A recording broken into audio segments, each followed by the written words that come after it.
چھوڑ دے ایک رنگ ہو جا، یا تو سراسر موم ہو جا یا سنگ ہو جا، دعوے کچھ اور عمل کچھ، زبان سے کچھ اور زندگی سے کچھ، یہ سب چلنے والی باتیں نہیں ہیں۔ پھر اللہ پاک چھٹائی کا عمل شروع کرتے ہیں اور اس طرح سے اپنے کتوں کو مسلط کرتے ہیں کہ وہ ہمارے اوپر ظلم کے پہاڑ توڑتے ہیں، وہ ہمارے اندر خوف کے ماحول کو تیار کرتے ہیں، وہ نفرتوں کے بازار کو گرم کرتے ہیں، وہ بستیوں کو جلاتے ہیں، وہ عورتوں کی عزتوں کو تار تار کرتے ہیں، تاکہ اے ایمان والوں تم متحد ہو جاؤ، تم اپنے سبق کو پھر پڑھ لو۔ سبق پھر پڑھ، صداقت کا، شجاعت کا، عدالت کا، لیا جائے گا تجھ سے کام دنیا کی امامت کا۔ ایسی جماعت تیار کرو، اپنے آپ کو اس جماعت کے ساتھ جوڑ لو، اپنے آپ کو متبعین کے ساتھ، اللہ رسول کے ماننے والوں کے ساتھ جوڑ لو، اپنی زندگیوں کے جینے کی راہ کو سیدھا کر لو، توبہ کر کر اللہ کی طرف پلٹ جاؤ۔ ایک راستہ یہ ہوتا ہے۔ پھر جب اس طرح کے لوگ تیار ہوتے ہیں اور مخلصین تیار ہوتے ہیں، اللہ کے نبی صلی اللہ علیہ وسلم نے صحابہ کی 313 کی جماعت بدر میں تیار کی۔ وہ جماعت ایسی تھی کہ اس کے اندر کوئی جھوٹ بولنے والا نہیں تھا، اس میں کوئی چوری کرنے والا نہیں تھا، اس میں کوئی ظلم کرنے والا نہیں تھا، اس میں کوئی زنا کرنے والا نہیں تھا، اس میں کوئی حق کے مارنے والا نہیں تھا، اس میں کوئی جو بے نمازی نہیں تھا، اس میں کوئی اللہ کا نافرمان نہیں تھا، اس میں کوئی نبی رحمت صلی اللہ علیہ وسلم کی سنتوں کو پامال کرنے والا نہیں تھا۔ وہ پرفیکٹ مومن تھے۔ ان کو سامنے رکھ کر اللہ نے ساروں کے چھکے چھڑا دیے اور اللہ پاک نے ظاہر کے خلاف کر کر بتایا۔ تو ایک طریقہ یہ ہے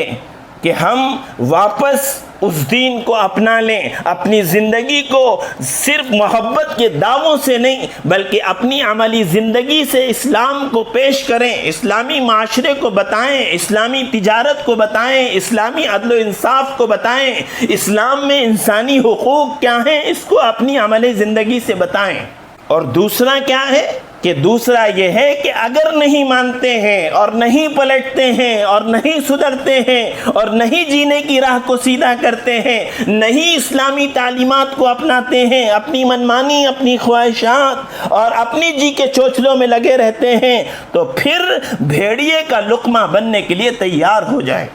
یا تو اپنے آپ کو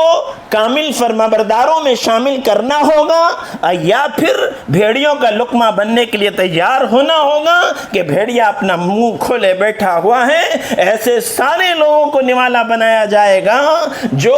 اپنے آپ کو ظاہری طور پر تو مسلمان ایمان والا ظاہر کرتے ہیں لیکن ان کی زندگی میں کوئی عمل ایسا نہیں ہے جس کے بارے میں اسلام نے حکم دیا ہو، جو نبی رحمت صلی اللہ علیہ وسلم کی تعلیمات ہو۔ نام میں تو مسلمان ہیں لیکن کام پورے کے پورے باغیوں کے، مشرکوں کے، اللہ کے نافرمانوں کے، نبی کے خون کے پیاسوں کے اور دنیا پہ رال ٹپکانے والوں کے۔ تو پھر لقمہ بننے کے لیے تیار ہوں، اور کیسے کیسے پھر مظالم ہوں گے تاریخ اٹھا کر دیکھیے، اتہاس کو پڑھیے، تاریخ کے پنوں کو پلٹیے۔ کب تک موبائلوں میں اور گیم میں اور بیکار چیزوں میں اپنی جوانیوں کو، صلاحیتوں کو، زندگیوں کو ضائع کرتے رہیں گے؟ تاریخ اٹھا کر دیکھیے کہ ماننے والوں کی مدد اللہ نے کیسے کی ہے اور نہ ماننے والوں کا خاتمہ کس طرح ہوا ہے، کس طرح وہ ظلم کا شکار ہوئے ہیں،